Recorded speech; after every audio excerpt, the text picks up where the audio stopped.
ಸ್ವಾಗತಿಸಿಕೊಂಡ ಶ್ರೀಯುತ ಪ್ರದೀಪ್ ಕುಮಾರ್ ಕಲ್ಕೂರ ಅವರಿಗೂ ನಮ್ಮ ಆತ್ಮೀಯ ಸ್ವಾಗತ.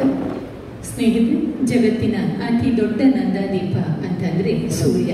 ಹಗಲಿನ ಪಾಳಿ ಮುಗಿಸಿ ಸೂರ್ಯದೇವ ಹಸ್ತಂಗತನಾಗುತ್ತಿರುವ ಹೊತ್ತಿನಲ್ಲಿ ತಾವುರಿದು ಲೋಕ ಬೆಳಗುವ ಅಪೇಕ್ಷೆಯಿಂದ ಕಾದಿರುವ ಬೆಳಕಿನ ಬತ್ತಿಗಳನ್ನು ಹಚ್ಚಿ ನಮ್ಮ ಎದುರಿನಲ್ಲಿ ಕಾಯುತ್ತಿರುವ ಅನಂತ ಬೆಳಕಿನ ದಾರಿಯನ್ನು ಪ್ರಕಟಿಸುವಂತೆ ಶ್ರೀ ಶ್ರೀ ವಿದ್ಯೇಂದ್ರ ತೀರ್ಥ ಶ್ರೀಪಾದರು ಚಿತ್ರಾಪುರ ಮಠ ಮಂಗಳೂರು ಇವರಿಗೆ ವಿನಂತಿ ಮಾಡಿಕೊಳ್ಳುತ್ತೇವೆ. ಇವರೊಂದಿಗೆ ವೇದಿಕೆಯಲ್ಲಿರುವ ಎಲ್ಲ ಅತಿಥಿಗಳು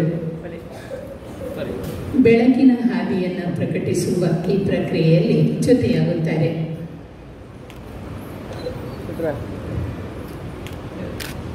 ಹಚ್ಚೇವು ಕನ್ನಡದ ದೀಪ, ಹಚ್ಚೇವು ಕನ್ನಡದ ದೀಪ, ಕರುನಾಡ ದೀಪ, ಸಿರಿನುಡಿಯ ದೀಪ, ಒಲವೆತ್ತಿ ತೋರುವ ದೀಪ. ಹಚ್ಚೇವು ಕನ್ನಡದ ದೀಪ, ಹಚ್ಚೇವು ಕನ್ನಡದ ದೀಪ. ಬಹುದಿನಗಳಿಂದ ಮೈಮರೆವಿನಿಂದ ಕೂಡಿರುವ ಕೊಳೆಯ ಕೊಚ್ಚೇವು. ಎಲ್ಲೆಲ್ಲಿ ಕನ್ನಡದ ಕಂಪು ಸೂಸಲು ಅಲ್ಲಲ್ಲಿ ಕರ್ಣ ಚಾಚೇವು. ನಡುನಾಡೆ ಇರಲಿ ಗಡಿನಾಡೆ ಇರಲಿ ಕನ್ನಡದ ಕಳೆಯ ಕೆಚ್ಚೇವು. ಮರೆತೇವು ಮರವ ತೆರೆದೇವು ಮನವ ಎರೆದೇವು ಒಲವ ಹಿರಿನೆನಪ. ನರನರವನೆಲ್ಲ ಗುರಿಗೊಳಿಸಿ ಹೊಸದು ಹಚ್ಚೇವು ಕನ್ನಡದ ದೀಪ, ಹಚ್ಚೇವು ಕನ್ನಡದ ದೀಪ, ಹಚ್ಚೇವು ಕನ್ನಡದ ದೀಪ. ಕಲ್ಪನೆಯ ಕಣ್ಣು ಹರಿವನಕ ಸಾಲು ದೀಪಗಳ ಬೆಳಕ ಬೀರೇವು. ಹಚ್ಚಿರುವ ದೀಪದಲ್ಲಿ ತಾಯ ರೂಪ ಅಚ್ಚಳಿಯದಂತೆ ತೋರೇವು. ಒಡಲೊಡಲ ಕೆಚ್ಚಿನ ಹಿಡಿಗಳನ್ನು ಗಡಿನಾಡಿನಾಚೆ ತೂರೇವು. ಹೊಮ್ಮಿರಲು ಪ್ರೀತಿ ಎಲ್ಲಿನದು ಪ್ರೀತಿ, ನಾಡೊಳವೆ ನೀತಿ ಹಿಡಿ ನೆನಪ.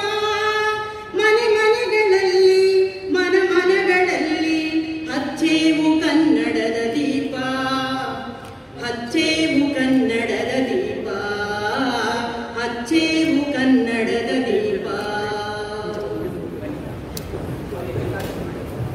ಧನ್ಯವಾದಗಳು. ದೀಪದ ಹಾಡನ್ನು ಪ್ರಸ್ತುತಪಡಿಸಿದ ಶಶಿಪ್ರಭಾ ಇತ್ತಾಳ್ ಮತ್ತು ಆಯುಷ್ ಪ್ರೇಮಿಯವರಿಗೆ ಬೆಳಕು ಹಚ್ಚಿ ಕಾರ್ಯಕ್ರಮಕ್ಕೆ ಶುಭ ಚಾಲನೆಯನ್ನು ನೀಡಿದ ಅತಿಥಿಗಳು ಮುಂದಕ್ಕೆ ಕನ್ನಡ ಧ್ವಜಗೆ ಹಾಗೂ ಕನಕದಾಸರ ಚಿತ್ರಪಟಕ್ಕೆ ಪುಷ್ಪಾರ್ಚನೆಯನ್ನು ಮಾಡಲಿದ್ದಾರೆ. ಶ್ರೀಮತಿ ಶಕುಂತಳಾ ಶೆಟ್ಟಿ ವಿ, ಅಧ್ಯಕ್ಷರು ಕರಾವಳಿ ಲೇಖಕಿಯರ ಮತ್ತು ವಾಚಕಿಯರ ಸಂಘ, ಹಾಗೆ ಡಾಕ್ಟರ್ ಹರಿಕೃಷ್ಣ ಪುನರೂರು, ಮಾಜಿ ರಾಜ್ಯಾಧ್ಯಕ್ಷರು ಕನ್ನಡ ಸಾಹಿತ್ಯ ಪರಿಷತ್ತು.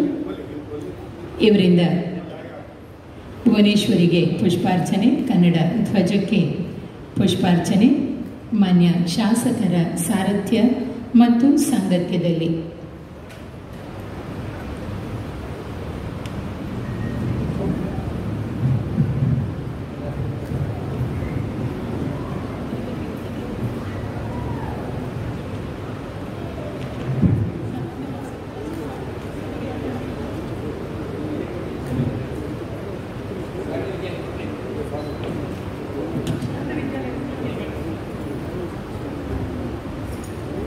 ಆತ್ಮೀಯರೇ, ನಮ್ಮ ರಾಷ್ಟ್ರಗೀತೆ ನಮಗೆಲ್ಲರಿಗೂ ಗೊತ್ತಿರುವಂಥದ್ದು ಜನಗಣ ಮನ, ರವೀಂದ್ರನಾಥ ಠಾಗೋರ್ ಅವರ ರಚನೆ.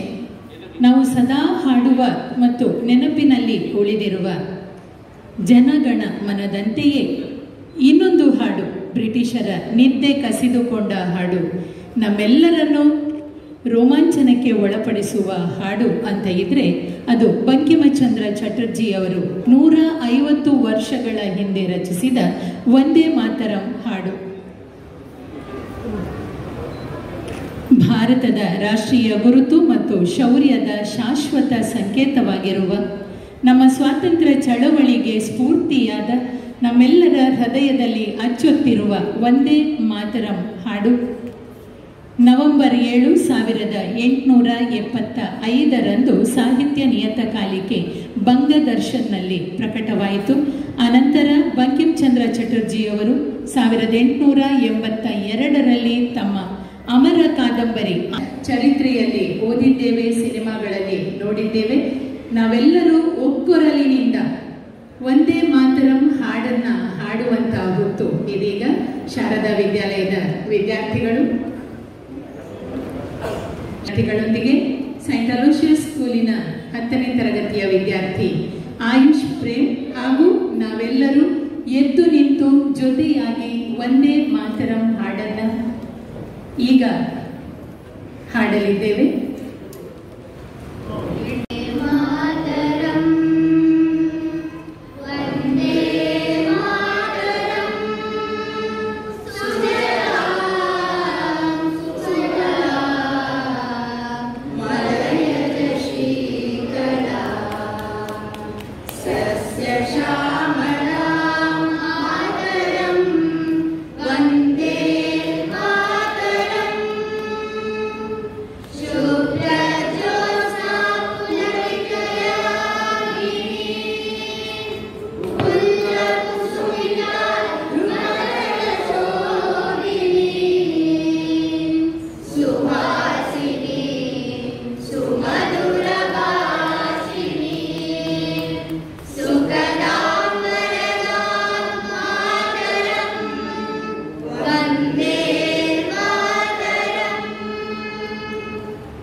ದೇಶವಾಸಿಗಳನ್ನ ಇದು ಕೆರಳಿಸಿತು. ಇದಕ್ಕೆ ಪ್ರತಿಕ್ರಿಯೆಯಾಗಿ ಎನ್ನುವ ಹಾಗೆ 1874ರಲ್ಲಿ ಬಂಕಿಮಚಂದ್ರ ಅವರು ರಚಿಸಿದ ಹಾಡು ವಂದೇ ಮಾತರಂ. ಈ ಹಾಡಿನ ವಿಶೇಷವೆಂದರೆ ಭಾರತ ಭೂಮಿಯನ್ನ ತಾಯಿ ಮಾತರಂ ಎಂದು ಸಂಬೋಧಿಸಿದ್ದು. ಹಾಗಾಗಿಯೇ ಈ ಒಂದು ಹಾಡು ನಮ್ಮ ದೇಶದಲ್ಲಿ ರಾಷ್ಟ್ರೀಯತೆಯ ಚೈತನ್ಯವನ್ನು ಜಾಗೃತಗೊಳಿಸುವಲ್ಲಿ ಪ್ರಧಾನವಾದ ಪಾತ್ರವನ್ನ ವಹಿಸಿತು ಎಂಬೊಂದು ಸಂಗತಿಯನ್ನ ಈ ಹೊತ್ತಿನಲ್ಲಿ ನೆನಪು ಮಾಡಿಕೊಳ್ಳುತ್ತಾ ಕಾರ್ಯಕ್ರಮವನ್ನ ಮುಂದುವರಿಸುತ್ತಾ ಮುಂದಕ್ಕೆ ಈ ಬಾರಿಯ ರಾಜ್ಯೋತ್ಸವ ಗೌರವ ಪ್ರಶಸ್ತಿ ಪ್ರದಾನ ನಮಗೆಲ್ಲರಿಗೂ ಗೊತ್ತಿರುವಂತೆ ಹಿರಿಯ ಛಾಯಾಗ್ರಾಹಕರಾಗಿರುವ ಶ್ರೀಯುತ ಯಜ್ಞ ಮಂಗಳೂರು ಅವರು ನಮ್ಮ ಈ ಬಾರಿಯ ರಾಜ್ಯೋತ್ಸವ ಗೌರವಕ್ಕೆ ಭಾಜನರಾಗಿದ್ದಾರೆ. ಅವರ ಸಮ್ಮಾನ ಪತ್ರವನ್ನು ವಾಚಿಸುವಂತೆ ಮಾಧುರಿ ಶ್ರೀರಾಮ್ ಅವರಲ್ಲಿ ವಿನಂತಿ ಮಾಡಿಕೊಳ್ಳುತ್ತೇನೆ. ಕಲ್ಕೂರ ಪ್ರತಿಷ್ಠಾನ ರಿಜಿಸ್ಟರ್ಡ್ ಶ್ರೀ ಕೃಷ್ಣ ಸಂಕೀರ್ಣ ಮಹಾತ್ಮ ಗಾಂಧಿ ರಸ್ತೆ ಮಂಗಳೂರು. ಕಪ್ಪು ಬಿಳುಪು ಛಾಯಾಗ್ರಹಣದ ಮೂಲಕ ಸುಮಾರು 4 ದಶಕಗಳ ಕಾಲ ಫೋಟೋ ಜರ್ನಲಿಸಂನಲ್ಲಿ ಕರ್ನಾಟಕದ ಕರಾವಳಿ ಪ್ರದೇಶದಲ್ಲೇ ಮುಂಚೂಣಿಯಲ್ಲಿ ನಿಂತು ಪ್ರಸಿದ್ಧಿ ಪಡೆದವರು ಛಾಯಾಗ್ರಾಹಕ ಯಜ್ಞ. ಹೆಸರು ಯಜ್ಞೇಶ್ವರ ಆಚಾರ್ಯ ಎಂಬುದಾಗಿದ್ದರೂ ಯಜ್ಞ ಎಂದೇ ಖ್ಯಾತರಾಗಿದ್ದ ಇವರು ನಾಡಿನ ಹೆಸರಾಂತ ದೈನಿಕ ಉದಯವಾಣಿಯ ಮೂಲಕ ವೃತ್ತಿ ಜೀವನ ಆರಂಭಿಸಿ ಬಳಿಕ ಇನ್ನಿತರ ಕನ್ನಡ ಹಾಗೂ ಇಂಗ್ಲಿಷ್ ಪತ್ರಿಕೆಗಳಲ್ಲೂ ತನ್ನ ವೈವಿಧ್ಯಮಯ ಫೋಟೋಗ್ರಫಿಗಾಗಿ ಹೆಸರುವಾಸಿಯಾದವರು. ಪೋಪ್ ಜಾನ್ ಪಾಲ್ರಿಂದ ತೊಡಗಿ ವಾಜಪೇಯಿ, ಇಂದಿರಾ ಗಾಂಧಿ, ಅಡ್ವಾಣಿ, ರಾಜೀವ್ ಗಾಂಧಿ, ಅಮಿತಾಬ್ ಬಚ್ಚನ್ ಹೀಗೆ ಅನೇಕಾನೇಕ ಪ್ರಮುಖರ ಫೋಟೋ ಕ್ಲಿಕ್ಕಿಸಿರುವ ಪ್ರತಿಭಾನ್ವಿತ ಹಿರಿಯ ಛಾಯಾಗ್ರಾಹಕ ಶ್ರೀ ಯಜ್ಞ ಅವರಿಗೆ ಕನ್ನಡ ರಾಜ್ಯೋತ್ಸವ ಸಮಾರಂಭದಲ್ಲಿ ಗೌರವಾದರಗಳೊಂದಿಗೆ ನೀಡಿದ ಕಲ್ಕೂರ ರಾಜ್ಯೋತ್ಸವ ಗೌರವ ಪ್ರಶಸ್ತಿ. ಡಾನ್ ಬಾಸ್ಕೋ ಹಾಲ್ ಮಂಗಳೂರು. ಎಸ್ ಪ್ರದೀಪ ಕುಮಾರ ಕಲ್ಕೂರ, ಅಧ್ಯಕ್ಷರು ಕಲ್ಕೂರ ಪ್ರತಿಷ್ಠಾನ, ನಿಕಟಪೂರ್ವ ಅಧ್ಯಕ್ಷರು ದಕ್ಷಿಣ ಕನ್ನಡ ಜಿಲ್ಲಾ ಕನ್ನಡ ಸಾಹಿತ್ಯ ಪರಿಷತ್ತು.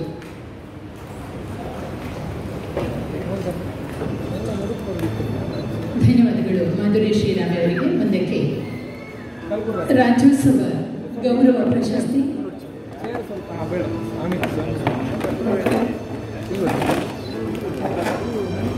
ಗೌರವದ ಶಾಲನ್ನ ಹೊದಿಸಿ ಪುಷ್ಪಮಾಲೆಯನ್ನ ತೊಡಿಸಿ ಸಮ್ಮಾನ ಪತ್ರ ಮತ್ತು ಫಲತಟ್ಟೆಗಳನ್ನು ಇಟ್ಟು ಛಾಯಾಗ್ರಾಹಕರಾಗಿ ನಮ್ಮೆಲ್ಲರಿಗೂ ಸುಪರಿಚಿತರಾಗಿರುವ ಯಜ್ಞ ಇವರನ್ನ ಗೌರವಪೂರ್ವಕವಾಗಿ ಈ ಬಾರಿಯ ಕಲ್ಕೂರ ಕನ್ನಡ ರಾಜ್ಯೋತ್ಸವ ಗೌರವ ಪ್ರಶಸ್ತಿಯನ್ನ ನೀಡಿ ಸನ್ಮಾನಿಸುತ್ತಿದ್ದೇವೆ, ಅಭಿನಂದಿಸುತ್ತಿದ್ದೇವೆ.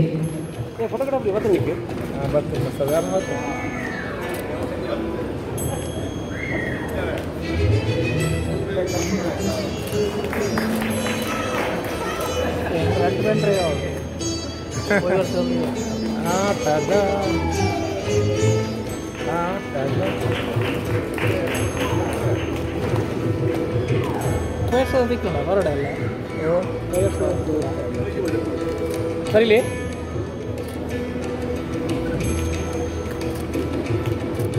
ಅದು ಬೇಡ ಮುಂದೆ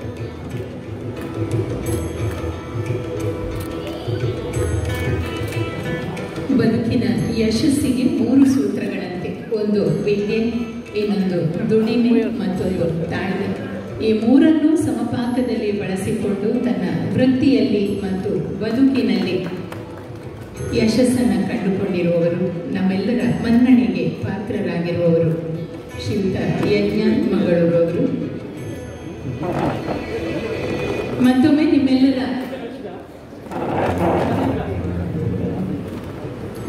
ಗಟ್ಟಿಯಾದ ಚಪ್ಪಾಳೆಯೊಂದಿಗೆ ಯಜ್ಞ ಅವರನ್ನ ಅಭಿನಂದಿಸಿ ಕಾರ್ಯಕ್ರಮವನ್ನು ಮುಂದುವರಿಸುತ್ತಾ ಮುಂದಕ್ಕೆ ರಾಜ್ಯೋತ್ಸವ ಅಭಿವಂದನಾ ಪುರಸ್ಕಾರ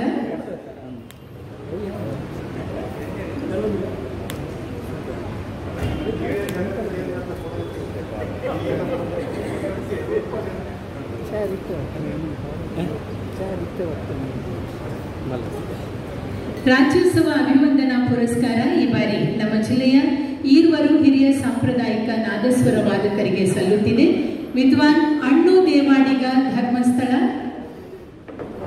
ಹಾಗೂ ವಿದ್ವಾನ್ ಲಿಂಗಪ್ಪ ಶೇರಿಗಾರ ಕಟೀಲು. ಮತ್ತೊಮ್ಮೆ ನಮ್ಮೆಲ್ಲರ ಗಟ್ಟಿಯಾದ ಚಪ್ಪಾಳೆಯ ಗೌರವದೊಂದಿಗೆ ವಿದ್ವಾನ್ ಅಣ್ಣು ದೇವಾಡಿಗ ಧರ್ಮಸ್ಥಳ ಹಾಗೂ ವಿದ್ವಾನ್ ಲಿಂಗಪ್ಪ ಶೇರಿಗಾರ ಕಟೀಲು ಇವರನ್ನ ಗೌರವಪೂರ್ವಕವಾಗಿ ಸಮ್ಮಾನದ ಪೀಠಕ್ಕೆ ಬರಮಾಡಿಕೊಳ್ಳುತ್ತೇವೆ. ಇವರನ್ನು ಸಭೆಗೆ ಪರಿಚಯಿಸುವ ಸಮ್ಮಾನ ಪತ್ರವನ್ನ ವಾಚಿಸಲಿದ್ದಾರೆ ಶ್ರೀಮತಿ ಪೂರ್ಣಿಮಾ ರಾವ್ ಪೇಜಾವರ.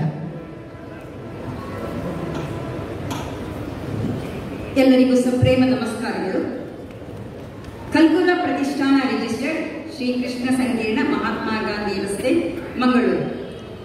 ಸಾಂಪ್ರದಾಯಿಕ ಜನಪದ ವಾದ್ಯ ನಾದಸ್ವರವನ್ನು ಶಾಸ್ತ್ರೀಯವಾಗಿ ಕಲಿತು ಕಳೆದ 5 ದಶಕಗಳಿಂದ ಧರ್ಮಸ್ಥಳ ಶ್ರೀ ಕ್ಷೇತ್ರದಲ್ಲಿ ನುಡಿಸುತ್ತಾ ಶ್ರೀ ಮಂಜುನಾಥನ ಸೇವೆ ಮಾಡುತ್ತಿರುವ ಹಿರಿಯ ಕಲಾವಿದರಾಗಿರುವ ವಿದ್ವಾನ್ ಅಣ್ಣು ದೇವಾಡಿಗ ಧರ್ಮಸ್ಥಳ ಇವರಿಗೆ ಕನ್ನಡ ರಾಜ್ಯೋತ್ಸವದ ಸಮಾರಂಭದಲ್ಲಿ ಗೌರವ ಆದರಗಳೊಂದಿಗೆ ನೀಡಿದ ಕಲ್ಪೂರ ಅಭಿನಂದನಾ ಪುರಸ್ಕಾರ 8/11/2025 ಡಾನ್ ಬಾಸ್ಕೋ ಹಾಲ್ ಮಂಗಳೂರು.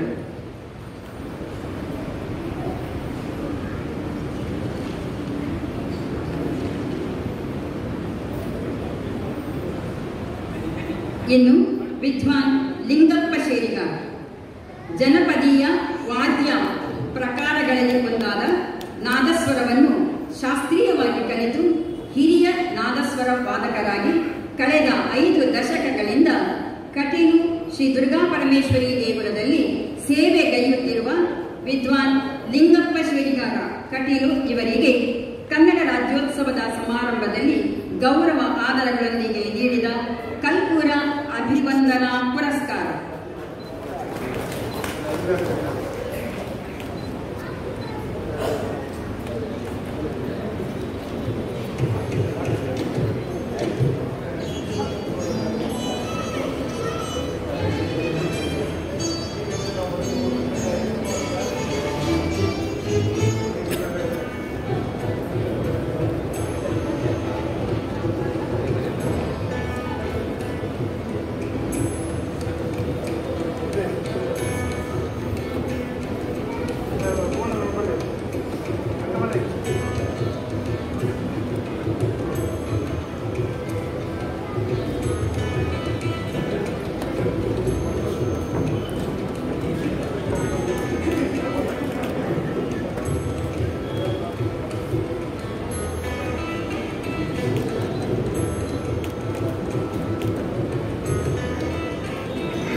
ರಾಜ್ಯೋತ್ಸವ ಅಭಿವಂದನಾ ಪುರಸ್ಕಾರವನ್ನು ಸ್ವೀಕರಿಸಿರುವ ವಿದ್ವಾನ್ ಅಣ್ಣು ದೇವಾಡಿಗ ಧರ್ಮಸ್ಥಳ ಮತ್ತು ವಿದ್ವಾನ್ ಲಿಂಗಪ್ಪ ಶೇರಿಗಾರ ಕಟೀಲು ಇವರಿಗೆ ಮತ್ತೊಮ್ಮೆ ನಮ್ಮೆಲ್ಲರ ಗಟ್ಟಿಯಾದ ಕರತಾಡನದ ಅಭಿನಂದನೆಯನ್ನು ಸಲ್ಲಿಸುತ್ತಾ ಮುಂದಕ್ಕೆ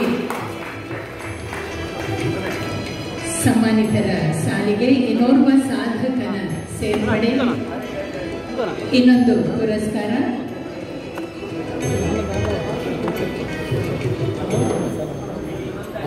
ಕನಕದಾಸ ಪ್ರಶಸ್ತಿ. ಈ ಬಾರಿಯ ಕನಕದಾಸ ಪ್ರಶಸ್ತಿಯನ್ನು ಪಡೆದುಕೊಳ್ಳುತ್ತಿರುವವರು ತೋನ್ಸೆ ಪುಷ್ಕಳ ಕುಮಾರ್.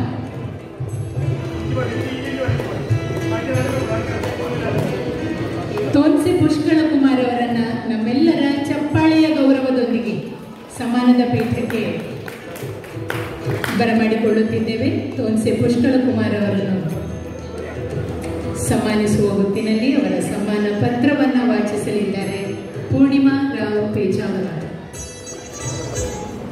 ಕಲ್ಪೂರ ಪ್ರತಿಷ್ಠಾನ ಶ್ರೀಕೃಷ್ಣ ಸಂಕೀರ್ಣ ಕೊಡಿಯಾಲ್ವೈ ಮಂಗಳೂರು.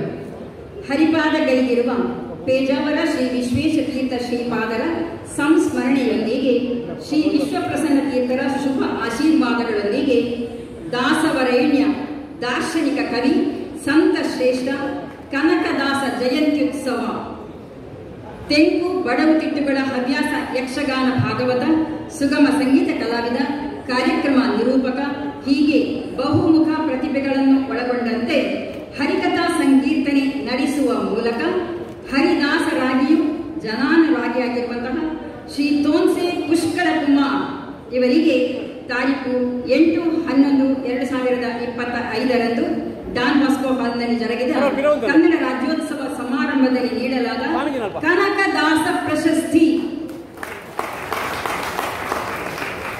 ಕಲ್ಪೂರ ಪ್ರತಿಷ್ಠಾನ ಎಸ್ ಪ್ರದೀಪ್ ಕುಮಾರ್ ಕಲ್ಪೂರ ಅಧ್ಯಕ್ಷರು.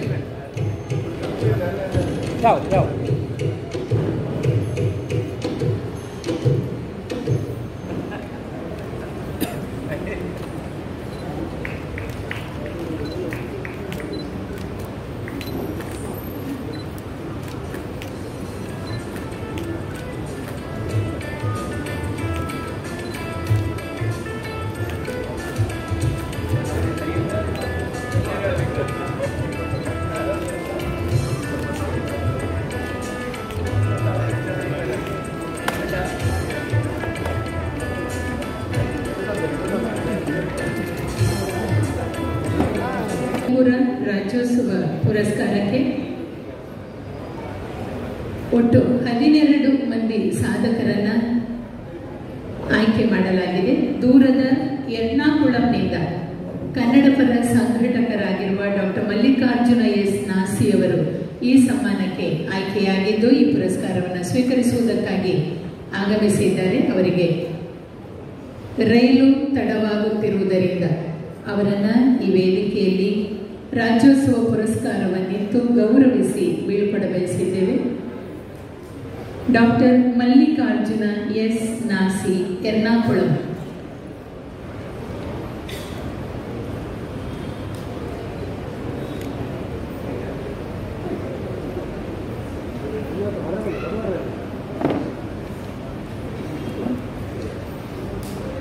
ಗಡಿನಾಡಿನಲ್ಲಿ ನೆಲೆಸಿದ್ದರೂ ಕನ್ನಡ ಭಾಷೆಯ ಬಗೆಗೆ ಒಲವನ್ನು ಹೊಂದಿದ್ದು ಕನ್ನಡ ಪರ ಸೇವೆಯಲ್ಲಿ ಅವಿರತ ತೊಡಗಿಸಿಕೊಂಡು ಉತ್ಸಾಹದಿಂದ ಕಾರ್ಯನಿರತನಾಗುವ ಸಾಧಕ ಕನ್ನಡ ಪ್ರೇಮಿ ಡಾಕ್ಟರ್ ಮಲ್ಲಿಕಾರ್ಜುನ ಎಸ್ ನಾಸಿ ಇವರು ಈ ಬಾರಿಯ ಕಲ್ಕೂರ ರಾಜ್ಯೋತ್ಸವ ಪುರಸ್ಕಾರವನ್ನು ಅವರಿಗಿತ್ತು ಅಭಿನಂದಿಸಿ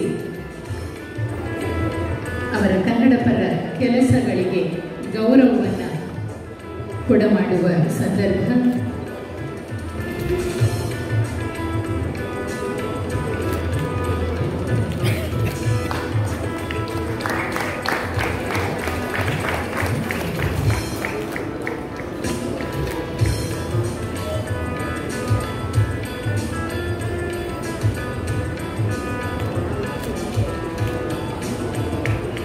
ಆಮೇಲೆ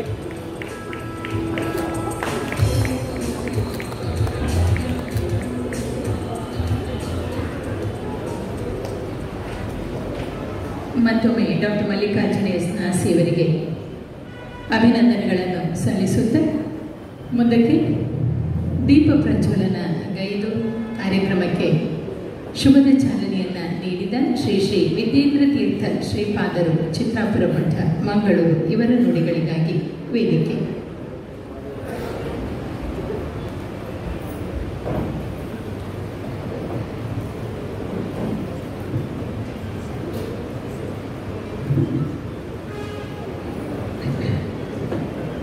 कृष्णाय वासुदेवाय हरये परमात्मने प्रणतक्लेशनाशाय गोविन्दाय नमो नमः. ಶ್ರೀ ಗುರುಭ್ಯೋ ನಮಃ. ಕರ್ನಾಟಕ ರಾಜ್ಯೋತ್ಸವದ ಅಂಗವಾಗಿ 1ನೇ ತಾರೀಕು ಮಾಡಬೇಕಿತ್ತು. ನಾವು 8ನೇ ತಾರೀಕು ಮತ್ತೆ ಆಚರಣೆ ಮಾಡ್ತಾ ಇದ್ದೇವೆ. ಆದರೆ ನಾವು 8ನೇ ತಾರೀಕು ಮಾಡ್ತಾ ಇರುವಂಥದ್ದು 2 ರೀತಿಯಲ್ಲಿ ಚಿಂತನೆ ಮಾಡೋದು ಬಹಳ ಉತ್ತಮ. ಒಂದು ನವೆಂಬರ್ 1ನೇ ತಾರೀಕು ಮಾತ್ರ ನಾವು ರಾಜ್ಯೋತ್ಸವ ಆಚರಣೆ ಮಾಡಬೇಕು ಅನ್ನೋದೇನು ನಿಯಮ ಇಲ್ಲ. ಅದೊಂದು ಸುಮ್ಮನೆ ಮಾಡಬೇಕು ಅನ್ನೋದೊಂದು ನಿಯಮ ಹಾಕಿದ್ದಾರೆ. ಅವತ್ತು ಮಾತ್ರ ಮಾಡಿ ಉಳಿದ ದಿವಸ ಎಲ್ಲ ನಾವು ಇಂಗ್ಲೀಷಲ್ಲೇ ಮಾತನಾಡ್ತಾ ಕೂತ್ರೆ ಪ್ರಯೋಜನ ಏನಿಲ್ಲ. ಅದರಿಂದ ಯಾವ ಸಮಯದಲ್ಲಿ ಆಚರಣೆ ಮಾಡಬೇಕು ಅನ್ನೋದೇನು ಅದಕ್ಕೆ ನಾವು ಇವತ್ತು ಮಾಡ್ತಾ ಇದ್ದೇವೆ ಯಾವಾಗ ಮಾಡಬೇಕಿತ್ತು ಅನ್ನೋದಕ್ಕೆ ತೊಂದರೆ ಏನಿಲ್ಲ. ಇನ್ನೊಂದು ಇವತ್ತು ಕನಕದಾಸ ಜಯಂತಿ. ಅವರು ಕನ್ನಡದಲ್ಲಿ ಅವರ ಸಾಹಿತ್ಯ ರಚನೆ ಎನ್ನುವಂಥದ್ದು ಹಿಂದೂ ಧರ್ಮಕ್ಕೆ ವಿಶೇಷವಾದಂತಹ ಕೊಡುಗೆಯನ್ನು ಕೊಟ್ಟರು. ಅದರಿಂದ ಅಂಥವರ ಜಯಂತಿಯ ದಿನದಂದು ನಾವು ಆಚರಣೆ ಮಾಡುವಂಥದ್ದು ಬಹಳ ನಮಗೆ ಅದು ಅಪೂರ್ವವಾದಂಥ ವಿಷಯಗಳು. ಅದರಿಂದ ಕನ್ನಡ ರಾಜ್ಯೋತ್ಸವದ ಆಚರಣೆ ಅನ್ನುವಂಥದ್ದು ಯಾವಾಗಲೂ ಕೂಡ ಈ ಉತ್ಸವಗಳ ಆಚರಣೆ ಏನು ಅಂತ ಹೇಳಿದ್ರೆ ಸುಮ್ಮನೆ ನಾವು ಖುಷಿಪಟ್ಟು ಒಂದಷ್ಟು ಗಮ್ಮತ್ತು ಮಾಡಿ ಅಲ್ಲಿಗೆ ಬದಿಬಿಡುವುದು ನಮ್ಮ ಆಚರಣೆ ಉತ್ಸವದ ಉದ್ದೇಶವೇ ಅಲ್ಲ.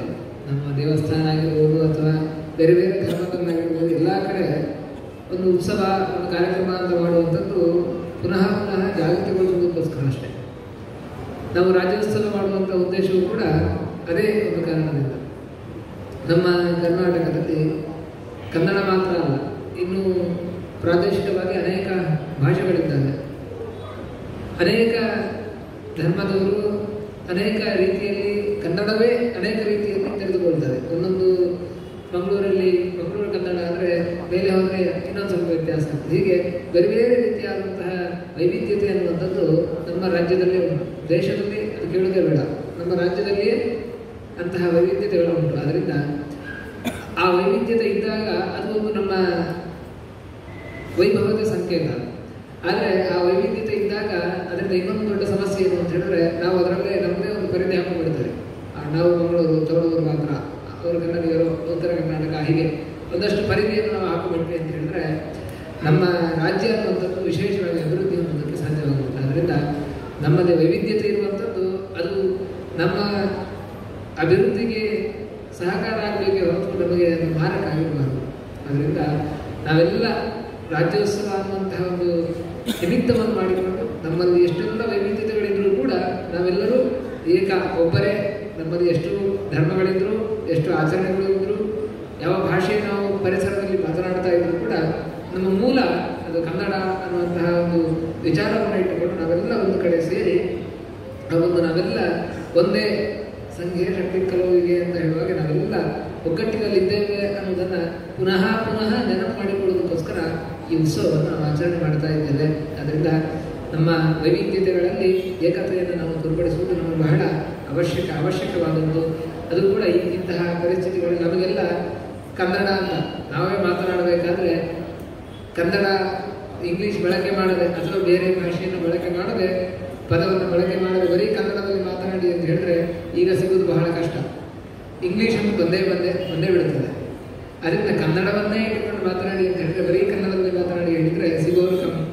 ಯಾಕೆ ಅಂತ ಹೇಳಿದ್ರೆ ನಮಗೆ ನಮ್ಮ ಆಡು ಭಾಷೆಗಳೇ ಸುಮಾರಾಗಿರುತ್ತಿದ್ದಾವೆ. ನಮ್ಮ ಮಕ್ಕಳಿಗೆ ನಾವು ಕಲಿಸುವಂಥದ್ದೇ ಇಂಗ್ಲೀಷು ಅಥವಾ ಬೇರೆ ಬೇರೆ ರೀತಿಯಲ್ಲಿ ನಾವು ಅದನ್ನು ಮಕ್ಕಳಿಗೆ ಕಲಿಸ್ತೇವೆ. ಆದ್ದರಿಂದ ನಮ್ಮ ಜನನಿ ಜನ್ಮಭೂಮಿ ಹೆಚ್ಚ ಸ್ವರ್ಗಾರೋಗ್ಯ ಗರಿಯಸಿ ಅಂತ ರಾಮ ಹೇಳ್ತಾರೆ.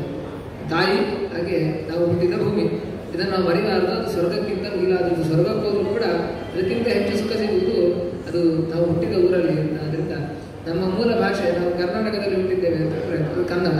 ಅದನ್ನು ನಾವು ಮರಿಬಾರದು.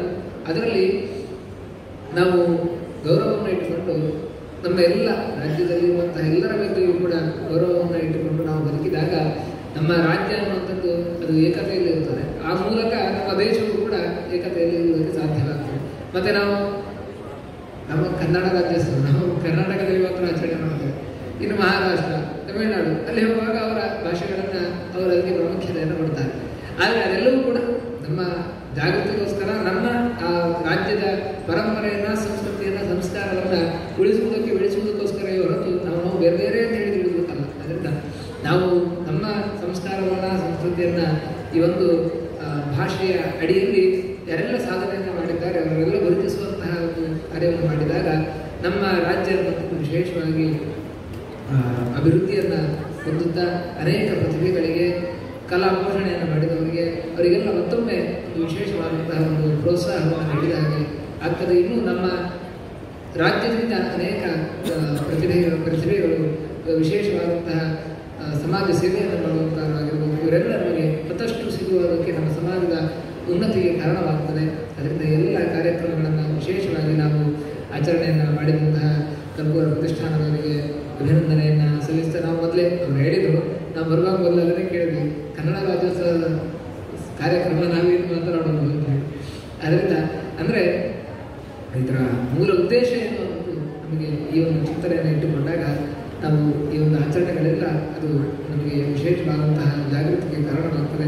ಇದು ನಮ್ಮಲ್ಲಿ ಉಳಿಯಲಿ, ಅದರೊಟ್ಟಿಗೆ ಬೆಳೀಲಿ. ಕನ್ನಡ ಅನ್ನುವಂಥದ್ದು ಅದು ಕೇವಲ ನವೆಂಬರ್ 1ನೇ ತಾರೀಕಿಗೆ ಮಾತ್ರ ಆಗಿರಬಾರದು, ಅದು ಎಲ್ಲ ದಿವಸಗಳು ಕೂಡ ಆಗುವಂತೆ ಆಗಲಿ. ಯಾಕಂತ ಹೇಳಿದ್ರೆ ದಾಸ ವರೇಣ್ಯರು ಕನಕದಾಸರ ಜಯಂತಿ ಇವತ್ತು. ಅವರು ಕನ್ನಡದಲ್ಲಿ ಅನೇಕ ಚಿಂತನೆಗಳನ್ನು, ಶಾಸ್ತ್ರ ಎಲ್ಲ ಸಂಸ್ಕೃತದಲ್ಲಿ ಇರುವಂಥದ್ದು.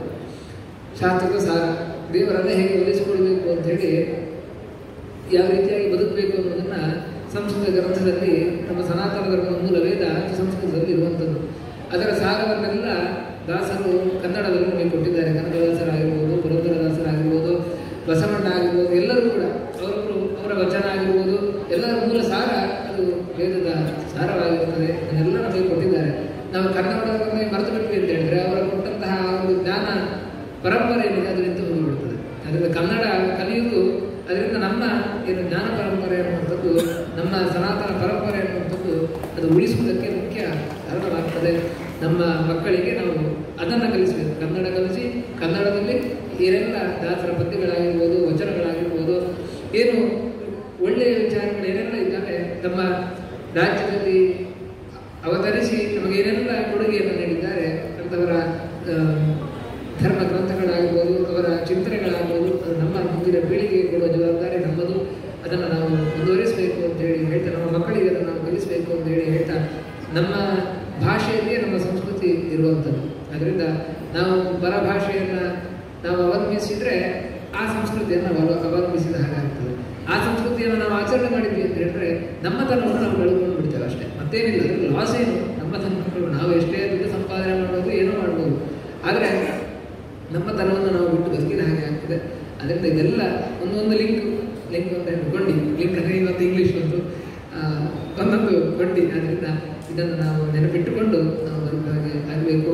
ಈ ಎಲ್ಲ ಕಾರ್ಯಕ್ರಮಗಳು ಅದಕ್ಕೆ ಕಾರಣವಾಗಲಿ ಅಂತೇಳಿ ಹೇಳ್ತಾ, ಇವತ್ತು ಕನ್ನಡ ರಾಜ್ಯೋತ್ಸವದ ಅಂಗವಾಗಿ ಎಲ್ಲ ನಮ್ಮ ಸಮಾಜದಲ್ಲಿ ವಿವಿಧ ಕ್ಷೇತ್ರದಲ್ಲಿ ಸಾಧನೆ ಮಾಡಿದವರನ್ನು ಗುರುತಿಸುವ ಮೂಲಕ ಮತ್ತೊಮ್ಮೆ ಅದೊಂದು ಪ್ರೋತ್ಸಾಹವನ್ನು ಗುರುತಿಸುವ ಮೂಲಕ ನೀಡುತ್ತಾ ಇದ್ದಾರೆ. ಅನೇಕ ಕಾರ್ಯಕ್ರಮಗಳನ್ನು ಕಲ್ಕೂರು ಪ್ರತಿಷ್ಠಾನದ ವತಿಯಿಂದ ಕಲ್ಕೂರವರು ಮಾಡ್ತಾ ಇದ್ದಾರೆ. ಅವರನ್ನು ಅಭಿನಂದಿಸಿ ಅನೇಕ ಸಾಧಕರಿದ್ದಾರೆ, ಪುರಾಣಿಕ ಆಗಿರ್ಬೋದು, ಪುನರ್ನೂರು ಆಗಿರ್ಬೋದು, ಇವರೆಲ್ಲ ವಿಶೇಷವಾಗಿ ಸಾಧನೆಯನ್ನು ಮಾಡ್ತಾ ಸಮಾಜದೊಟ್ಟಿಗೆ ಬೆರೆತು ಸಮಾಜದ ಏಳಿಗೆಗೆ ಶ್ರಮಿಸಿದ್ದಾರೆ. ಅವರನ್ನು ಅಭಿನಂದಿಸ್ತಾ, ಎಲ್ಲ ಸಾಧಕರನ್ನು ಅಭಿನಂದಿಸ್ತಾ, ಎಲ್ಲ ಕನ್ನಡ ಪ್ರೇಮಿಗಳು, ದೇಶ ಪ್ರೇಮಿಗಳು, ರಾಷ್ಟ್ರ ಪ್ರೇಮಿಗಳು, ದೇವರ ಪ್ರೇಮಿಗಳು ಇವರೆಲ್ಲವನ್ನು ಕೂಡ ಅಭಿನಂದಿಸ್ತಾ ಇದ್ದಾರೆ. ಒಳಿತಾಗಲಿ. ಕೃಷ್ಣ.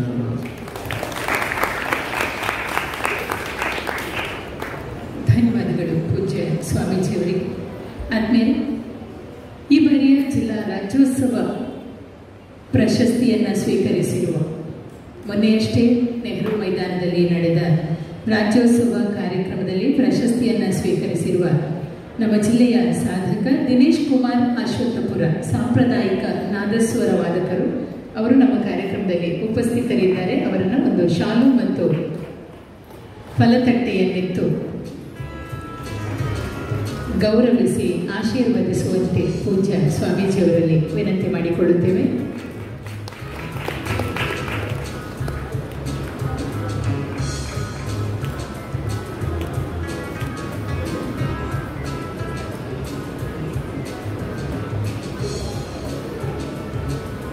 ಹಾಗೆ ಈ ಸಭಾಕಲಾಪಕ್ಕೆ ಮುನ್ನ ಪೂರ್ವಭಾವಿಯಾಗಿ ನಡೆದ ಗೀತ ಗಾಯನ ಕಾರ್ಯಕ್ರಮದಲ್ಲಿ ನಮಗಾಗಿ ಕನ್ನಡದ ಹಾಡುಗಳನ್ನು ಪ್ರಸ್ತುತಪಡಿಸಿದ ಶಾರದಾ ವಿದ್ಯಾಲಯದ ವಿದ್ಯಾರ್ಥಿಗಳು ಹಾಗೂ ಆಯುಷ್ ಪ್ರೇಮ್ ಸೈಂಟ್ ಅಲೋಷಿಯಸ್ ಶಾಲೆಯ ವಿದ್ಯಾರ್ಥಿ,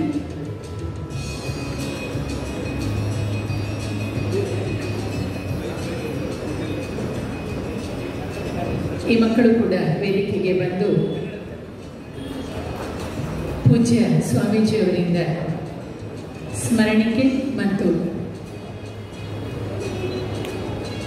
ಮಂತ್ರಾಕ್ಷತೆಯನ್ನು ಪಡೆದುಕೊಳ್ಳುತ್ತಾರೆ.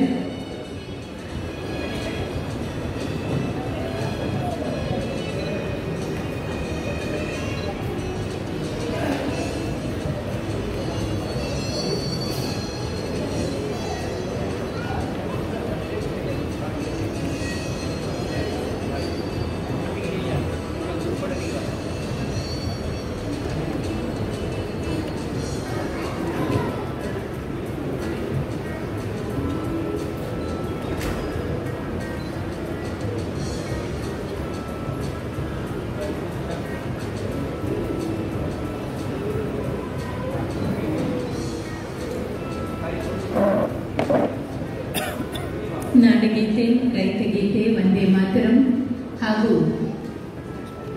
ಇತರ ಹಾಡುಗಳನ್ನು ಈ ವೇದಿಕೆಯಲ್ಲಿ ಪ್ರಸ್ತುತಪಡಿಸಿ ನಮ್ಮ ಮನೆಗೆದ್ದ ಈ ಚಿಣ್ಣರಿಗಾಗಿ ಒಂದು ಗಟ್ಟಿಯಾದ ಚಪ್ಪಾಳೆಯ ಅಭಿನಂದನೆಗಳಲ್ಲಿ ಇನ್ನಷ್ಟು ಸಾಧನೆಯನ್ನು ಈ ಮಕ್ಕಳು ಮಾಡುವಂತಾಗಲಿ.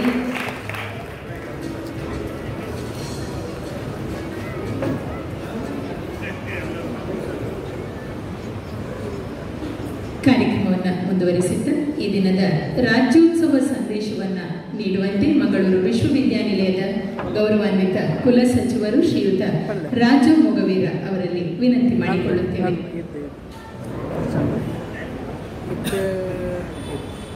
ఎంత అంటే అన్న అది ఓకే ఓకే ఓకే అన్న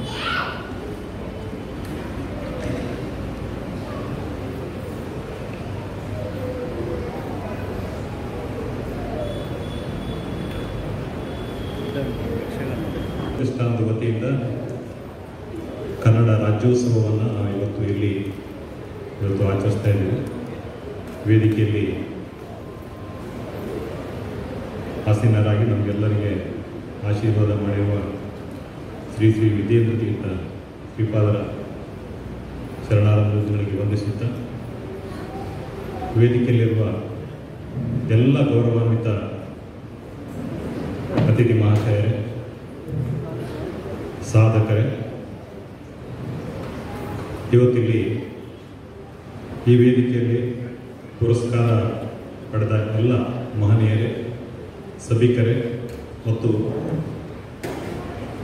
ನಾಡಗೀತೆ, ವಂದೇ ಮಾತರಂ, ರೈತಗೀತೆಗಳನ್ನು ಅತ್ಯಂತ ಸುಶ್ರಾವ್ಯವಾಗಿ ಹಾಡಿದ ಎಲ್ಲ ವಿದ್ಯಾರ್ಥಿ ಮಿತ್ರರೇ,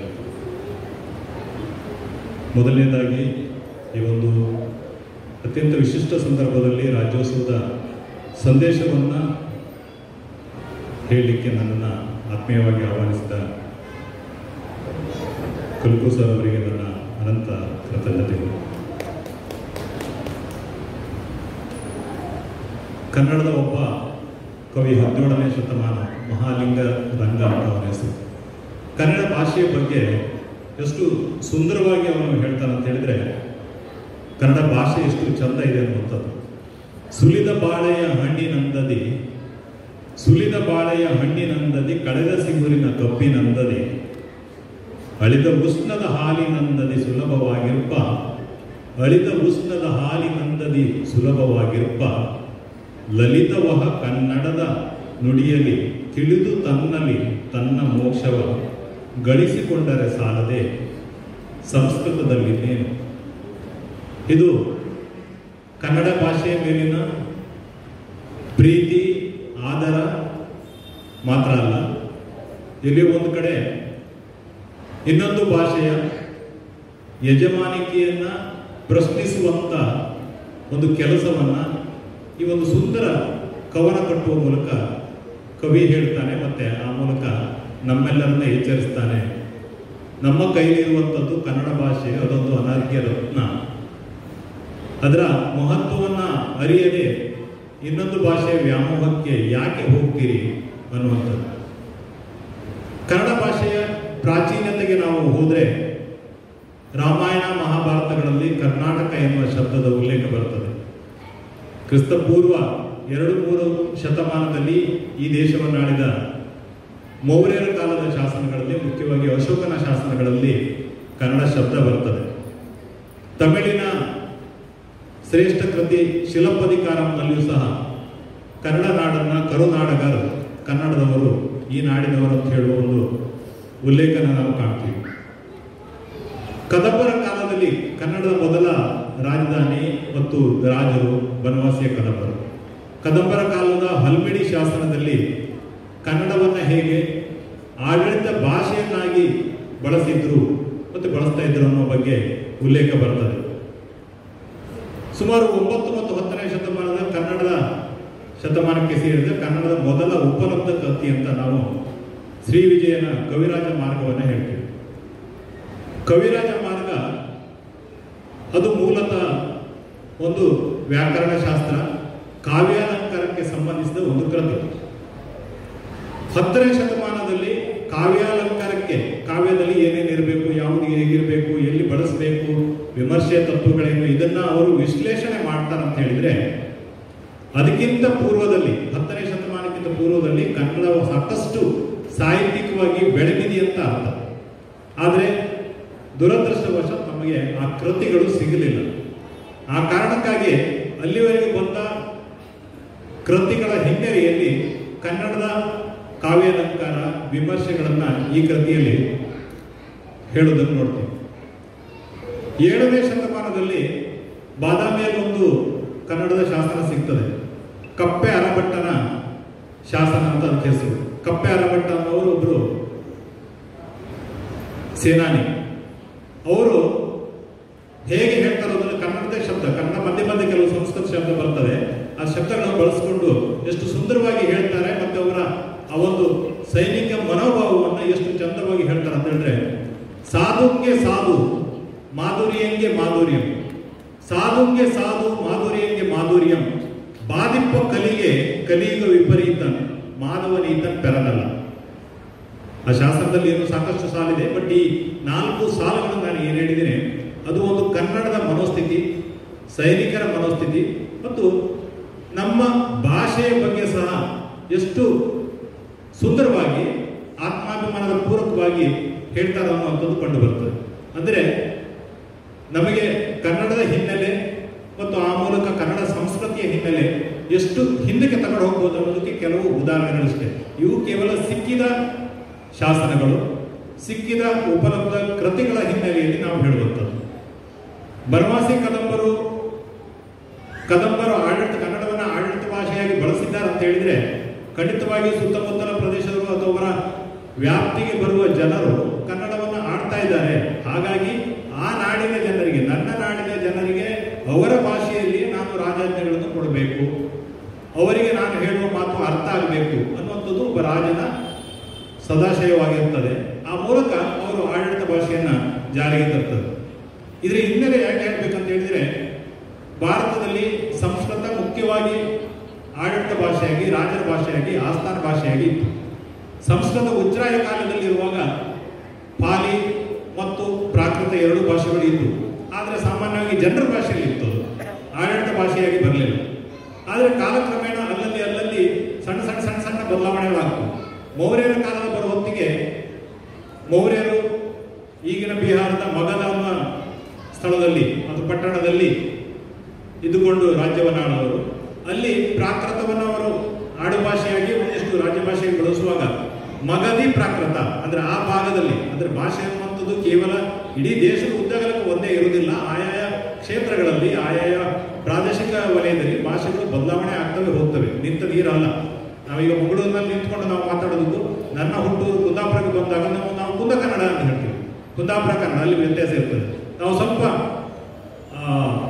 ಸುಳ್ಯ, ಪುತ್ತೂರನಾಚೆ ಸುಳ್ಯ ಅಥವಾ ನಮ್ಮ ಮಡಿಕೇರಿ ಭಾಗಕ್ಕೆ ಹೋದ್ರೆ ಅರೆಭಾಷಾ ಕನ್ನಡ ಅಂತ ಬರ್ತದೆ. ಉತ್ತರ ಕರ್ನಾಟಕಕ್ಕೆ ಹೋದ್ರೆ ಅಲ್ಲಿ ಮತ್ತೆ ಆ ಪ್ರಾದೇಶಿಕ ಸೊಗಡು ಬದಲಾವಣೆ ಆಗ್ತದೆ. ಮೂಲ ಭಾಷೆ ಒಂದೇ, ಆದರೆ ಭಾಷೆಯ ಸೊಗಡು ವ್ಯತ್ಯಾಸ ಬರ್ತದೆ. ಈ ಸಂಸ್ಕೃತದ ಪಾರಮ್ಯವನ್ನ ಎಷ್ಟು ಮಟ್ಟಿಗೆ ಪ್ರಶ್ನೆ ಮಾಡ್ತಾರೆ ಮತ್ತು ಸಂಸ್ಕೃತ ಭಾಷೆ ಯಾಕೆ ಕನ್ನಡದಲ್ಲಿ ನಾವು ಮಾತಾಡೋದಿಲ್ಲ ಅಥವಾ ಕನ್ನಡವನ್ನು ನಾವು ರಾಜಭಾಷೆಗೆ ಬಳಸುವುದಿಲ್ಲ ಅನ್ನೋದನ್ನ ಒಬ್ಬ ಆಂಡಯ್ಯ ಅನ್ನೋ ಒಬ್ಬ ಕವಿ 13ನೇ ಶತಮಾನದವನು ಅವನು ಬಹಳ ಸುಂದರವಾಗಿ ಪ್ರತಿಭಟಿಸ್ತಾನೆ. ಅವನು ಹೇಗೆ ಪ್ರತಿಭಟಿಸ್ತಾನೆ ಅಂತ ಹೇಳಿದ್ರೆ, ಅವನೇನು ಬೀದಿಗೆ ಬಂದು ಹೋರಾಟ ಮಾಡೋದಿಲ್ಲ, ರಾಜರಿಗೆ ಮನವಿಗಳನ್ನು ಕೊಟ್ಟು ಹೋರಾಟ ಮಾಡೋದಿಲ್ಲ. ಒಂದು ಕೃತಿ ಬರ್ತಾನೆ, ಒಂದು ಸಾಹಿತ್ಯ ಕೃತಿಯನ್ನು ಬರೀತಾನೆ. ಅದರ ಹೆಸರು ಕಬ್ಬಿಗರ ಕಾವಂ ಅಂತ. ಕಬ್ಬಿಗರ ಕಾವಂ ಅಂದ್ರೆ ಕನ್ನಡಿಗರ ಕಾವ್ಯ ಅನ್ನುವಂಥದ್ದು. ಅವನು ಮೊದಲೇ ಹೇಳ್ಕೊಡ್ತಾನೆ, ನನ್ನ ಕೃತಿಯಲ್ಲಿ ಕನ್ನಡದಲ್ಲದೆ ಬೇರೆ ಯಾವುದೇ ಶಬ್ದಗಳನ್ನು ನಾನು ಬಳಸುವುದಿಲ್ಲ, ಸಂಪೂರ್ಣವಾಗಿ ಸಂಸ್ಕೃತ ಬಿಟ್ಟು ಕನ್ನಡವನ್ನೇ ಬಳಸಿ ನಾನೊಂದು ಕಾವ್ಯ ಬರೀತೀನಿ ಅನ್ನುವಂತ ಅವನೊಂದು ಪ್ರತಿಜ್ಞೆ ಮಾಡಿ ಆ ಮೂಲಕ ಅವನು ಕಬ್ಬಿಗರ ಕಾವ್ಯ ಬರೀತಾನೆ. ಇದು ಸಂಸ್ಕೃತದ ವಿರೋಧ ಅಂತ ನಾವು ಭಾವಿಸುವುದಲ್ಲ. ಕನ್ನಡದ ಬಗ್ಗೆ ನಮಗೆ ಅಭಿಮಾನ ಬೇಕು, ಸದಾಭಿಮಾನ ಬೇಕು ಮತ್ತು ಆ ಮೂಲಕ ನಮಗೆ ಯಾವುದೇ ರೀತಿಯ ಕೀಳರಿಮೆ ಇರಬಾರದು ಅನ್ನೋ ಒಂದು ಹಿನ್ನೆಲೆಯಲ್ಲಿ ಆ ಕಬ್ಬಿಗರ ಕಾವ್ಯ ಬರ್ತದೆ. ನಂತರ ವಚನಕಾರರ ಕಾಲದಲ್ಲಿ, ದಾಸರ ಕಾಲದಲ್ಲಿ ಮತ್ತು ಗದುಗಿನ ನಾರಾಯಣಪ್ಪ ಬರೆದ ಎಲ್ಲ ಕೃತಿಗಳಲ್ಲಿ ಮತ್ತು ನಂತರ ಕಾಲಗಳಲ್ಲಿ ಕನ್ನಡಕ್ಕೆ ಎಲ್ಲಿಯೂ ಸಹ ಅಂತ ದೊಡ್ಡ ಸಮಸ್ಯೆ ಬರಲಿಲ್ಲ. ಸಮಸ್ಯೆ ಯಾವಾಗ ಬಂತು ಕೇಳಿದ್ರೆ, ಯಾವಾಗ ಮೆಕಾಲೆ ಪ್ರಣೀತ ಇಂಗ್ಲಿಷ್ ಮಾಧ್ಯಮದ ಶಿಕ್ಷಣವನ್ನ ಭಾರತದಲ್ಲಿ ಜಾರಿಗೆ ತಂದರು. ಇದು ಸುಮಾರು 19ನೇ ಶತಮಾನದ ಮಧ್ಯಭಾಗದಲ್ಲಿ, 1840ರ ನಂತರ. ಅಲ್ಲಿಂದ ನಿಧಾನವಾಗಿ ಇಂಗ್ಲಿಶಿನ ಪ್ರಾರಂಭ ಭಾರತದಲ್ಲಿ ಆರಂಭ ಆಯಿತು. ಇವತ್ತು ಇಂಗ್ಲೆಂಡ್ನಲ್ಲಿ ಇಂಗ್ಲಿಷ್ ಮಾತಾಡುವ ಸಂಖ್ಯೆ ಸುಮಾರು ಒಂದು 5.5 ರಿಂದ 6 ಕೋಟಿ ಇದ್ರೆ, ಭಾರತದಲ್ಲಿ ಅವರ ಸಂಖ್ಯೆ ಸುಮಾರು 12 ರಿಂದ 15 ಕೋಟಿ. 2.5 ರಿಂದ 3 ಪಟ್ಟು ಇಂಗ್ಲಿಷ್ ಮಾತಾಡುವವರು, ಇಂಗ್ಲಿಷ್ ನಮ್ಮ ಮಾತೃಭಾಷೆ ಅಂತ ಹೇಳ್ಕೊಳ್ಳುವವರು ಮತ್ತು ಇಂಗ್ಲಿಷ್ ನಮ್ಮ ಎರಡನೇ ಲ್ಯಾಂಗ್ವೇಜ್ ಅಂತ ಹೇಳ್ಕೊಳ್ಳುವವರು ಅಷ್ಟು ದೊಡ್ಡ ಪ್ರಮಾಣದಲ್ಲಿದ್ದಾರೆ. ಕೇವಲ ಒಂದು 150ರಿಂದ 175 ವರ್ಷದಲ್ಲಿ ಸುಮಾರು 15 ಕೋಟಿ ಜನ ಇಂಗ್ಲಿಷನ್ನ ಅಪ್ಪಿಕೊಳ್ತಾರೆ ಅಂತ ಹೇಳಿದ್ರೆ ಕೇವಲ ವ್ಯಾವಹಾರಿಕ ಕಾರಣಗಳು ಮಾತ್ರ ಅಲ್ಲ.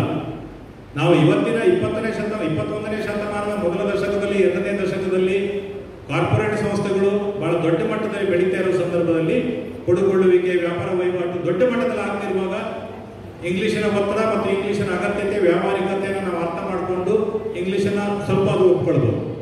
ಆದರೆ 150 ವರ್ಷಗಳ ಹಿಂದೆ 19ನೇ ಶತಮಾನದಲ್ಲಿ 20ನೇ ಶತಮಾನದಲ್ಲಿ ನಮಗೆ ಇಂಗ್ಲಿಷ್ ಅಷ್ಟು ಅಗತ್ಯ ಇರಲಿಲ್ಲ. ಆದರೂ ಇಂಗ್ಲಿಷ್ ತನ್ನ ಪಾರಮ್ಯ ಬೆಳೆಸ್ಕೊಳ್ತು ಅಂತ ಹೇಳಿದ್ರೆ ಎರಡೇ ಕಾರಣ. ಒಂದು, ಶಿಕ್ಷಣದ ಮೂಲಕ ಇಂಗ್ಲಿಷ್ ಬಂದದ್ದು. ಎರಡನೇದು, ಆಡಳಿತದ ಮೂಲಕ ಇಂಗ್ಲಿಷ್ ಬಂದದ್ದು. ಇದನ್ನು ನಾವು ಸಾಕಷ್ಟು ಗಂಭೀರವಾಗಿ ಯಾಕೆ ಪರಿಗಣಿಸಬೇಕಂದ್ರೆ ನಾನು ನಿಮಗೆ ಇನ್ನೊಂದು ಉದಾಹರಣೆ ಕೊಡ್ತೀನಿ. ದಕ್ಷಿಣ ಅಮೆರಿಕದ ಬಹಳ ದೊಡ್ಡ ದೇಶಗಳು, ಬ್ರೆಜಿಲ್, ಅರ್ಜೆಂಟೀನಾ, ಚಿಲಿ, ಪೆರು, ಉರುಗ್ವೆ, ಈ ದೇಶಗಳಿಗೆ ಹೋಗಿ ನೀವು ಮಾತಾಡಿ, ನೀವು ಇಂಗ್ಲಿಷ್ ಮಾತಾಡಿದರೆ ನಿಮಗೆ ಇಂಗ್ಲಿಷ್ನಲ್ಲಿ ಮಾತಾಡುವ ಸಂಖ್ಯೆ ಸಿಗೋದಿಲ್ಲ. ನೀವು ಅಲ್ಲಿ ಹೋಗಿ ಮೊನ್ನೆ ಯಾರೋ ಒಬ್ಬರು ಪ್ರವಾಸ ಕಥೆ ಓದ್ತಾ ಇದ್ದೆ, ನಾನು ಬೊಲಿವಿಯಾ ಮತ್ತೆ ಅರ್ಜೆಂಟೀನಾ ಪ್ರವಾಸವನ್ನು ಕನ್ನಡದಲ್ಲಿ ಮುಗಿಸಿ ಬಂದೆ ಅಂತ ಹೇಳ್ತಾರೆ. ಯಾಕಂದ್ರೆ ಅಲ್ಲಿ ಇಂಗ್ಲಿಷ್ ಬರೋದಿಲ್ಲ. ಆದ್ರಿಂದ ಅಲ್ಲಿನವರಿಗೆ ನಾವು ಕನ್ನಡ ಮಾತಾಡಿದ್ರು ಒಂದೇ, ಇಂಗ್ಲಿಷ್ನಲ್ಲಿ ಮಾತಾಡಿದ್ರು ಒಂದೇ, ಅವರಿಗೆ ಅರ್ಥ ಆಗ್ತಿದ್ದ ಮೇಲೆ ನಮ್ಮ ಭಾಷೆಯಲ್ಲಿ ನಾವು ಮಾತಾಡಿ ಬಂದ್ವಿ, ಎಷ್ಟು ಬೇಕೋ ಅಷ್ಟು ಅರ್ಥ ಮಾಡ್ಕೊಂಡು ಬಂದ್ವಿ ಅಂತ, ಅರ್ಥ ಮಾಡ್ಕೊಂಡು ವ್ಯವಹಾರ ಮಾಡ್ಕೊಂಡು ಬಂದ್ವಿ ಅಂತ. ಈ ದೇಶಗಳಲ್ಲಿ ಮುಖ್ಯ ಭಾಷೆ ಯಾವುದು ಕೇಳಿದ್ರೆ ಸ್ಪ್ಯಾನಿಷ್, ಪೋರ್ಚುಗೀಸ್, ಎರಡು ಮುಖ್ಯ ಭಾಷೆಗಳು. ನೀವು ಮೆಕ್ಸಿಕೋ ಹೋಗಿ ಸ್ಪ್ಯಾನಿಷ್. ಕೇವಲ ಇದಿಷ್ಟು ಆ ದೇಶಗಳು ಹೇಗೆ ಬದಲಾವಣೆ ಆದವು, ಲ್ಯಾಂಗ್ವೇಜ್ಗೆ ತಮ್ಮ ಚೇಂಜ್ ಮಾಡಿಕೊಂಡು ಅಂದರೆ ಕೇವಲ 500 ವರ್ಷಗಳಲ್ಲಿ.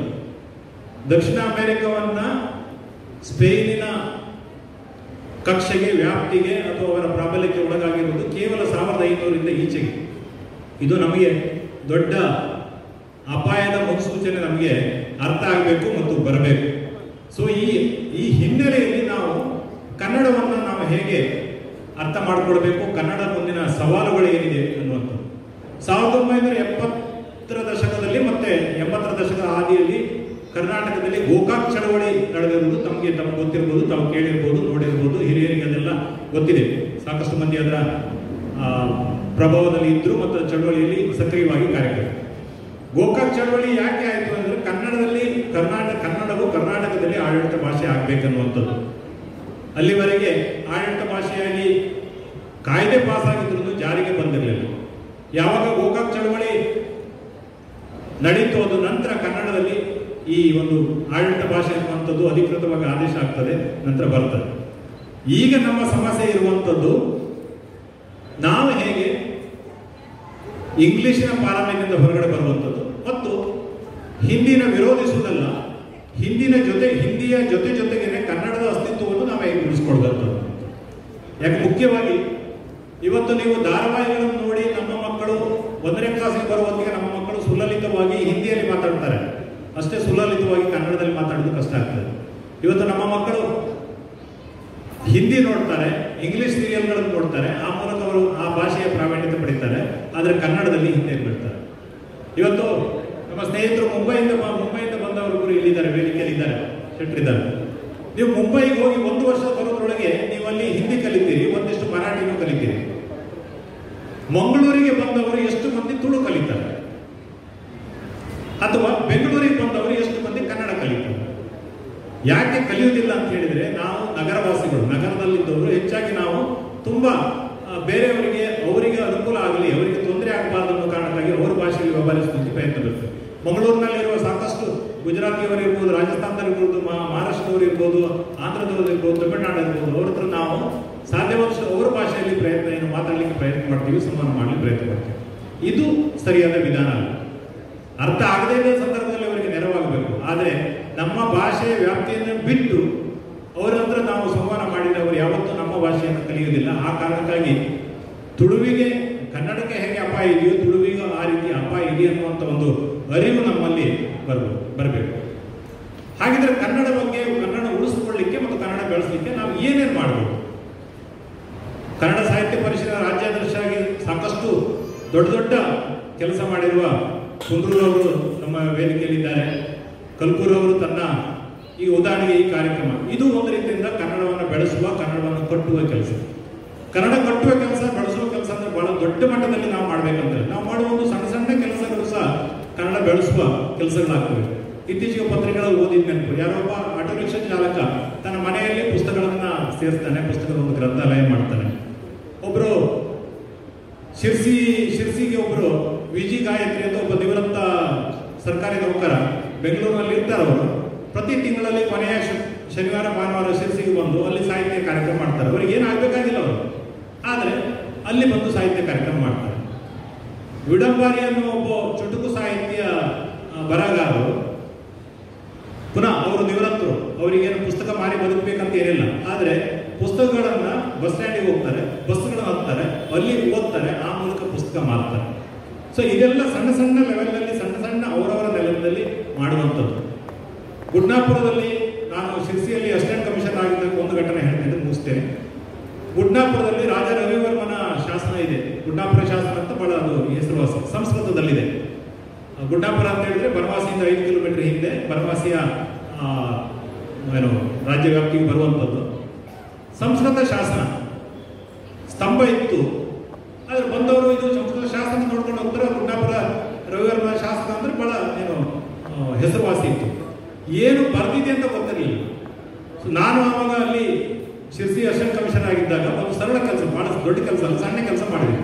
ಆ ಶಾಸನದ ಪಠ್ಯವನ್ನ, ಸಾರಾಂಶವನ್ನ ಕನ್ನಡದಲ್ಲಿ ಬರೆದು, ಸಾರಾಂಶ ಇತ್ತು ಅದನ್ನ ಮಾಡಿ, ಅದನ್ನ ಆ ಶಾಸನದ ಪಕ್ಕದಲ್ಲಿ ಅದನ್ನ ನಿಲ್ಲಿಸಿದ್ವಿ. ಹಾಗಾಗಿ ಅಲ್ಲಿ ಬಂದವರು ಈ ಶಾಸನದಲ್ಲಿ ಏನಿದೆ, ಕೇವಲ ಶಾಸನ, ಇದೊಂದು ಶಾಸನದಿಂದ ನೋಡಿ ಹೋಗುವಂಥದ್ದು ಅಥವಾ ಅದ್ರ ಬಗ್ಗೆ ಹೇಳದೇ ಇರುವಂಥದ್ದಲ್ಲ, ಅದನ್ನ ಬೇರೆಯವರು ಅರ್ಥ ಮಾಡಿಕೊಳ್ಳುವ ರೀತಿಯಲ್ಲಿ, ಕನ್ನಡದಲ್ಲಿ ಅದರಲ್ಲಿ ಏನಿದೆ ಅಂತ ತಿಳ್ಕೊಳ್ಳುವ ರೀತಿಯಲ್ಲಿ ನಾನು ಉದಾಹರಣೆ ಕೊಡ್ತಾ ಇರುವಂಥದ್ದು ಈ ರೀತಿ ಸಣ್ಣ ಸಣ್ಣ ಕೆಲಸ.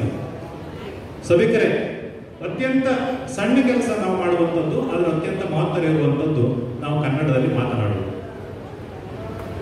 ಇದು ಒಂದೇ ನಾವು ಮಾಡುವ ಮೂಲಕ ಅದು ಕನ್ನಡ. ಇದು ನಾನು ಕನ್ನಡ ಹೇಳಿದಾಗ ಕನ್ನಡ ಜೊತೆ ತುಳು ಹೇಳ್ತೀನಿ, ಕನ್ನಡ ಜೊತೆ ಬ್ಯಾರಿ, ಕನ್ನಡ ಜೊತೆಗೆ ಅರೆಭಾಷೆ, ಕನ್ನಡ ಜೊತೆ ಕೊರಗ ಭಾಷೆ, ಕನ್ನಡ ಜೊತೆ ಕೊಂಕಣಿ, ಈ ಎಲ್ಲವೂ ಸಹ ಕನ್ನಡನೇ. ಕೇವಲ ಕನ್ನಡ ಮಾತ್ರ ಬೇರೆ ಅಲ್ಲ. ಕಲ್ಕೂರವರ ಆರಂಭದಲ್ಲಿ ನಮ್ಮ ಮಾತನ್ನು ಹೇಳಿ ಈ ಎಲ್ಲ ಅಂಶಗಳನ್ನ ನಾವು ದೃಷ್ಟಿಯಲ್ಲಿ ಇಟ್ಕೊಂಡು ನಾವು ಬಹುಶಃ ನಮ್ಮ ಏನು ಸಾಕ್ಷಿ ಪ್ರಜ್ಞೆಯನ್ನ ಬೆಳೆಸ್ಕೊಂಡ್ರೆ ಕನ್ನಡವನ್ನು ಕಟ್ಟುವ ಕೆಲಸ ಆಗ್ತದೆ, ಕನ್ನಡ ಬೆಳೆಸುವ ಕೆಲಸ ಆಗ್ತದೆ ಅಂತ ಹೇಳ್ತಾ ಮತ್ತೊಮ್ಮೆ ಎಲ್ಲರಿಗೂ ರಾಜ್ಯೋತ್ಸವದ ಶುಭಾಶಯಗಳನ್ನು ಹೇಳ್ತಾ ನನ್ನ ಮಾತನ್ನು ಮುಗಿಸ್ತೇನೆ. ಧನ್ಯವಾದ.